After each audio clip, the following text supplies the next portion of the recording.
About the events of yesterday, and there's not a lot additionally to say or to answer regarding that situation. It is an ongoing situation, as was released by multiple outlets.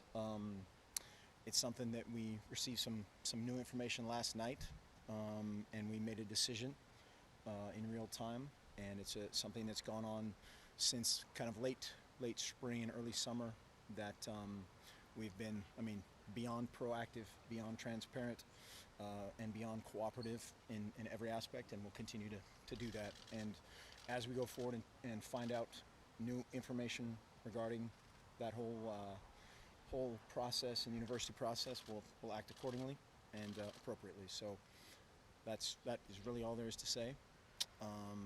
Practice today was very productive. It was kind of turn the corner from scout teams and fall camp. Getting roles and scout teams and guys going is always an interesting thing. Just their first time really maybe not being the number one person at every position for their life. But we got that going pretty well. Special teams was productive, and kind of all signs toward Davis at this point. Mark, you mentioned new information you received last night, but can you discuss why you decided to suspend him before any official charges maybe were placed on him? Again, I think it's in the statement, right? It was a violation of university and athletic department codes of conduct, and we can't elaborate on any other aspect of it. Will Rodney practice, or will he be able to be around the team at all? As it says in the statement, he's suspended from everything. Yeah. Looking at the depth chart yesterday, what stood out so much about Justin Herbert to name him the number 2 quarterback? Oh, the thing that stood out the most was that the question? Yes. He was second best, and so I thought our quarterback, and I was kind of, I think, giving away some hints as we went along there. It really kind of just fell into place. I think that there were no surprises, not a lot of surprises. I don't think anywhere really in terms of our depth chart, from how practice went, how training went, and our guys handled those meetings well. I think linebacker, what again is a situation, and maybe one or two receiver spots that are still extremely competitive and tight and tough, and so those are good problems to have. Did you guys ever think about possibly redshirting Herbert, knowing how good he is now that with another year under his belt? That's a tough call with. There's a few guys in that category. Justin, Tristan Wallace is a guy that we just see a huge upside. And then again, when you're talking about any of those young linebackers, Lamar Winston, Eric Briscoe, Keith Sims, and then a few defensive backs on the back end that they're still kind of on that. We've kind of always called it the ready. But we'll see as the weeks go here. What's next for Travis Johnson? What's next for him? Yeah. He just got done with practice and he's headed to fan photo day. Well, he again, depth charts are in dry erase marker. They move all the time, and for those guys, it's where we are today, and we have to play a game, and so we have an order of training and how we go about that, and as we sit here today, he's our fourth best quarterback, and that's where it is. But we have a plan. He has a plan, and I know the natural thing with everybody now is that guy leaves and transfers, and which is unfortunate. But we still think a lot of him and Terry, and expect a lot of those guys going forward. who's third? Well, that's what I'm saying. Terry would be, and just as the hierarchy of those guys. I guess we don't announce that. So yeah. Terry was third as we were done with fall camp, and then that's another set of decisions too of trying to redshirt who and where and scout team. But right now Travis and Taylor Alley are running the scout team, and that's a great spot for those guys to develop as just leaders and run the show. How do you handle Taylor Alley with where he fits on like a travel roster, because he's the holder for special teams, and he can, I guess, play receiver too. Yeah, he's versatile. He's and that's what we tell guys like that is make yourselves a Swiss Army knife. You want a bunch of roles that you can perform, and he's done a great job. Both he and Jeff Locke have been phenomenal teammates through this whole thing, and Taylor's played every offensive skill position this fall, and done it with a smile on his face. Vernon had 3 weeks to get to number one. Obviously obviously Dakota had a lot more time than that. At what point in the process did you realize, okay, yeah, he's going to be able to do this and be the guy? We obviously thought highly of him coming in. The last week or so, I think he settled down, and instead of trying to win the job, he just concentrated on that individual play, and just all those singular plays add up to a body of work, and right now he's performed at the highest level from a production standpoint, efficiency standpoint, taking care of the ball, and Justin was a little bit behind him, and those other guys were slotted in behind them. Is it a competitive situation with Dakota and Justin for the number one job, or is there a pretty clear separation there? It's always competitive. I mean, there's clear separation today, but it's always competitive. That's one thing, in our league and in this business. There, things happen at every position. Obviously, at quarterback, everybody talks about that, and you can rotate everybody else, and nobody cares. But if there's one difference at quarterback, it's huge, and obviously the big joke is always it's great to be the backup quarterback because you never have to answer that question if you're not in there, and you're very popular. But yeah, we have a lot of confidence in those guys. Do you intend then to play Justin if the situation in the game? Most likely, yeah.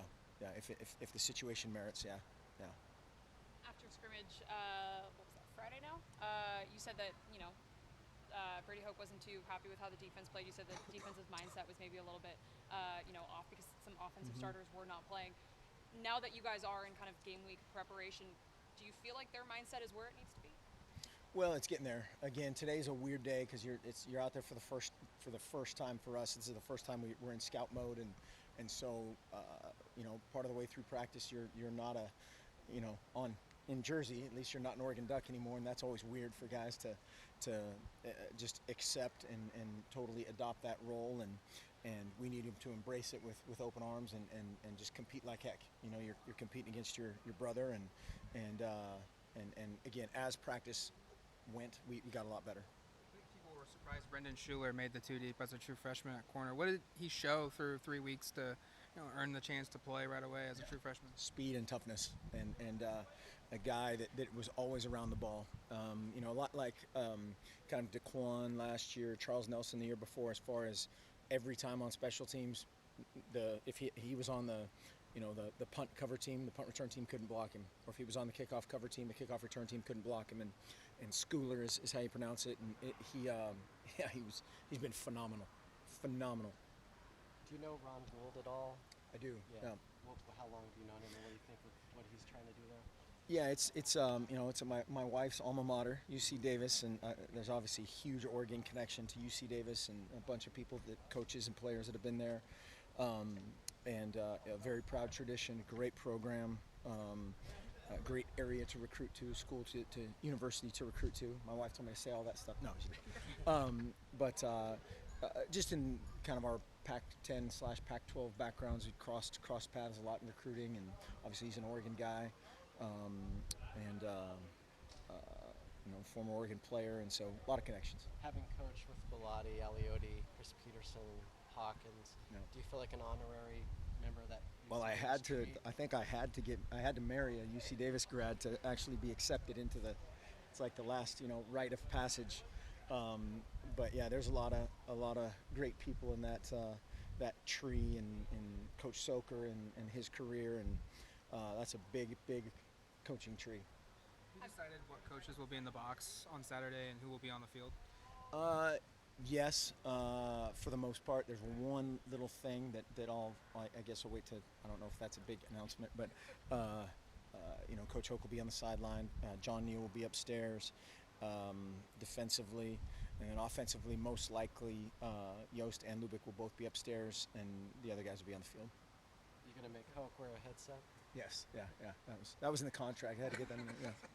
Travis Johnson, having been here the longest of any quarterback, it must have been a blow to him psychologically. I know you said there's still competitions every day, but is there something you can say to him, or do you have to say something a little bit to keep his spirits up? Sure. I mean, you have to say that to everybody, but again, particularly at quarterback, there's more pressure, just from the outside of transfer, and people now they give that pressure before the guys are even here, and so Yeah, you have to have a different conversation. He's developing. You know, still a a freshman in every way, just by he practiced. He didn't have a lot of opportunities to practice last year and have those normal kind of ups and downs and growth, because he wasn't able to practice through no fault of his own. And so just develop and compete like heck, and we'll see. When you signed the 3 redshirt freshmen that have made the first team offensive line, did you think 2 years later they'd be starters, or they kind of maybe ahead of the curve for we you? love that class and still do, and there were a couple guys that were very under recruited in our opinion, and I think those guys have a chance to be special. Going back to Coach Zimbucos, he was out here the other day and was comparing it very favorably, which I wouldn't at this point of the whole, that Max Unger class, which they're nowhere near that yet, but it's a very promising group, but they have that dreaded potential label right now, but very excited about it. The Justin Hollins, Jalen Jelks competition seemed to be a heated one throughout camp. It felt like Jelks was the number one. What was the ultimate decision there to go with Hollins? Just these last few days, and those guys will all play. They'll all 4 of those guys, inside and out, will play, and they've had a good little back and forth, and just through kind of the ups and downs and the nicks and dings of fall camp. One was a little bit ahead of the other, then back and forth, but it's been a good battle. Brady Hoke's been high on Bryson Young the last week or so. Do you see that a guy that's maybe on tweener list of playing, or does he play right away? Yeah, he's another guy that is in that boat, and he is a big, fast, athletic, trains extremely hard in terms of just his effort is all nonstop for a guy that big is big or is huge, and a great special teams motor, all those things. Yep. Excited. Yep. Switching gears a little bit, obviously fan day happening today. Alton about to fill up in about a week. Yeah. Any message to the fans today or anything? Well, yeah, this is an exciting crew, and we can't wait to get back out there and in front of the fans, and had a little bit of a chance last week to be out there, and I mean, there's no better place in the world than Autzen Stadium on a cool, warm, hot, rainy, whatever it is Saturday. There's no better place. Obviously, you put Justin at number 2. If something were to happen with Dakota, how comfortable would you be with Justin being the number 1? 100%. Total confidence. Yep. Thanks, Coach. Thank you. Mark. Thanks, Mark. Thanks.